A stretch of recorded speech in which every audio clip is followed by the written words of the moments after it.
Hello everyone, માધેવર to all. તમારું સ્વાગત છે મારી ચેનલ ગુજરાતી ઝાયકા હબમાં. આજે હું સ્પેશિયલ તમારા માટે લઈને આવી છું ગુજરાતી અને કાઠિયાવાડીનું ફેવરેટ એવું સેવ ટમેટાનું શાક. જેના માટે સેવ પણ આપણે ઘરે બનાવશું અને એકદમ સરસ બનતું એવું સેવ ટમેટાનું શાક ખૂબ જ ઝડપથી બની જાય છે અને સાથે ટેસ્ટફુલ પણ લાગે છે. તો ફટાફટ જોઈ લઈએ કઈ રીતે બને છે આ સેવ ટમેટાનું શાક.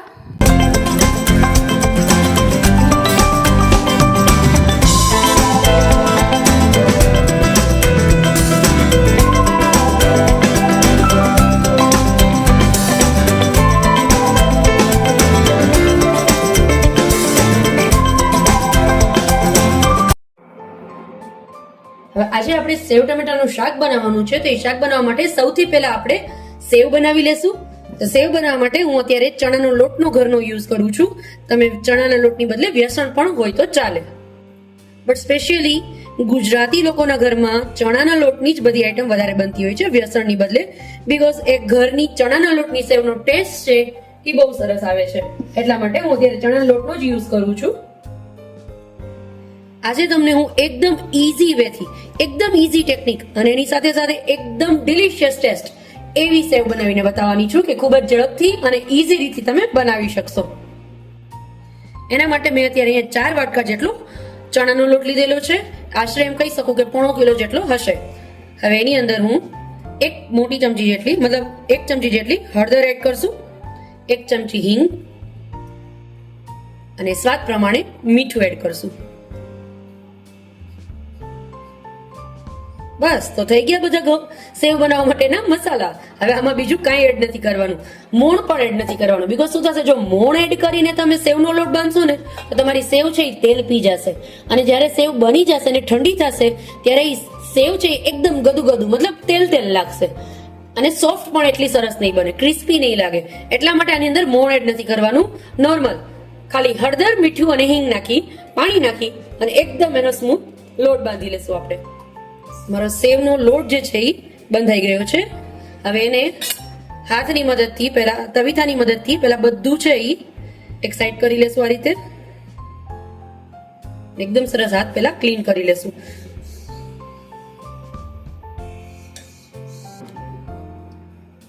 અને બધું આ રીતે તવીથાની મદદથી ભેગું કરી લેવાનું સરસ. હવે જુઓ તમે, આ ટાઈપનો લોટ બાંધવાનો છે, ઢીલો નથી બાંધવાનો. બીકોઝ જો એવું થશે, ઢીલો રાખશો ને લોટ તમે, તો શું થશે, સેવ છે એ તેલ પી જશે. એટલે એટલો કઠણ પણ નથી બાંધવાનો અને એટલો ઢીલો પણ નથી રાખવાનો. ગાંઠિયાનો લોટ હોય એવો કઠણ નથી રાખવાનો અને એટલો ઢીલો પણ નથી રાખવાનો, મીડિયમ લોટ છે. હવે મારો પાણી વાળો હાથ કરી અને બધો લોટ મારો આ રીતે રાખી દેજો. હાથમાં બિલકુલ ચીપકતો નથી.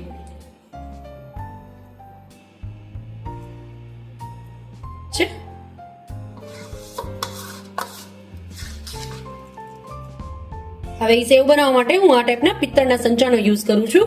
એમાં જે સેવની ઝીણી જારી આવે છે આ ટાઈપની, એને આપણે પેલા નીચે એડ કરી લેશું અને ઉપરથી એને આ રીતે ખોલી લેશું. અને હવે પાણી વાળો હાથ કરી એકદમ સરસ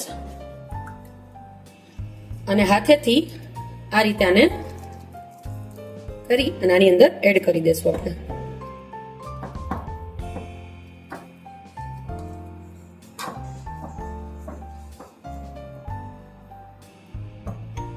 અને હવે આને પ્રેસ કરી અને બધું નીચે લઈ લેશું.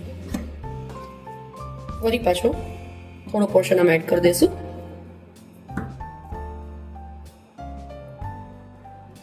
અને આને પ્રેસ કરી એક્સ્ટ્રા પોર્શન હટાવી લેશું.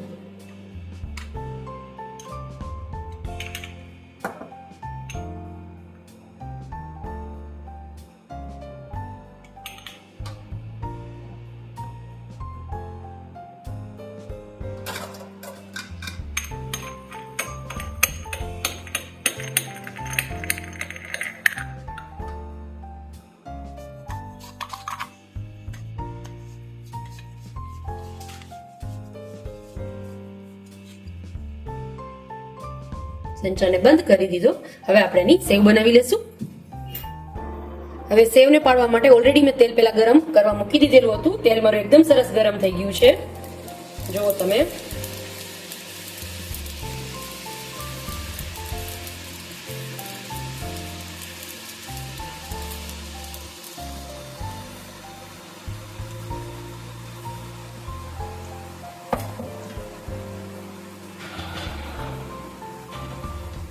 આપણે એને બીજી સાઈડ પલટાવીને તળી લેશું.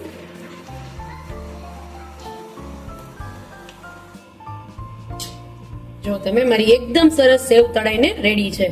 હવે એને એકદમ સરસ પેલા આપણે નિતારી લેશું.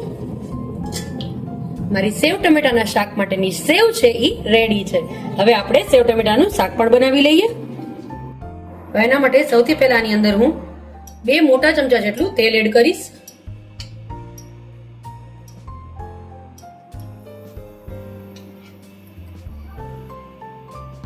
તેલ છે એ આપણું એકદમ સરસ ગરમ થઈ ગયું છે. હવે એની અંદર પહેલા 1 ચમચી જેટલી રાઈ એડ કરશું.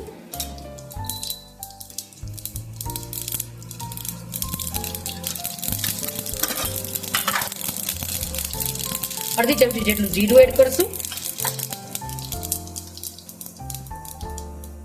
હિંગ એડ કરશું અને ઝીણા ઝીણા સુધારીને ટમેટા રાખેલા છે એને એડ કરી દઈશું.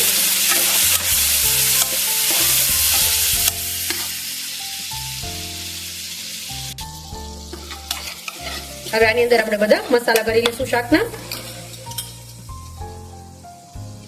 1 ચપટી જેટલી હળદર એડ કરશું. 1 થી 2 ચમચી જેવું કશ્મીરી લાલ મિર્ચ પાવડર,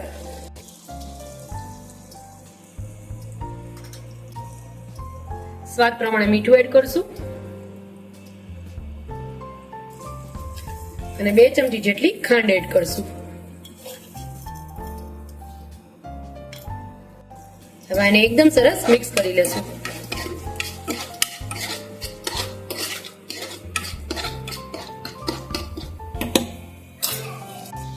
એન્ડ લાસ્ટમાં અડધી ચમચી જેટલો ગરમ મસાલો એડ કરશું.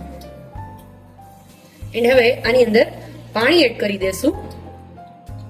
અડધાથી પોણા ગ્લાસ જેટલું પાણી એડ કરી દેશું અને આને એકદમ સરસ પહેલા બોઇલ થવા દેશું.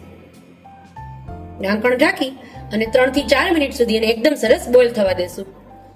મારી 2 મિનિટ થઈ ગઈ છે અને એકદમ સરસ બોઇલ થઈને રેડી થઈ ગયું છે. જો તમે એકદમ સરસ બોઇલ થઈ ગયું છે અને મારા ટમેટા છે એ પણ હાફ કુક થઈ ગયા છે. હજી આને 1 મિનિટ માટે ઢાંકણ ઢાંકી અને રાખી દેશું એટલે મારા ટમેટા છે એ એકદમ સરસ કુક થઈ જાય. મારું એકદમ સરસ બોઇલ થઈ ગયું છે. એકદમ સરસ મારું બોઇલ થઈ ગયું છે અને મારા ટમેટા છે એ પણ સરસ કુક થઈ ગયા છે. હવે આપણે જે સેવ બનાવીને રાખેલી હતી, જુઓ તમે કેટલી સરસ સેવ બનેલી છે આપણી, એકદમ સરસ. હવે આને હાથની મદદથી આ રીતે, તમને સાઉન્ડ આવે છે ને કેટલી ક્રિસ્પી બની છે આપણી સેવ? તો ઘરે જ ટ્રાય કરજો. એકદમ ફરસાણ જેવી જ સેવ બહારથી ઓર્ડર કર્યો હોય ને એવી જ સેમ ટેસ્ટની તમે ઘરે ઇઝીલી બનાવી શકશો. ભૂકો કરી અને મારા શાકમાં આપણે એડ કરી દેશું.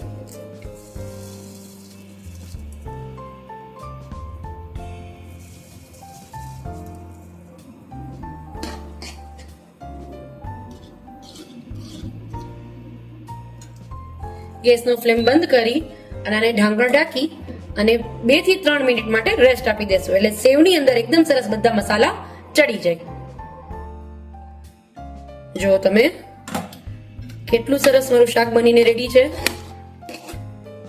આ જૈન લોકો પણ ખાઈ શકશે બીકોઝ મેં આની અંદર ઓનિયન ગાર્લિક બેમાંથી એક બી વસ્તુનો યુઝ નથી કરેલો અને જો તમારે એ એડ કરવું હોય તો તમે એ પણ એડ કરી શકો છો.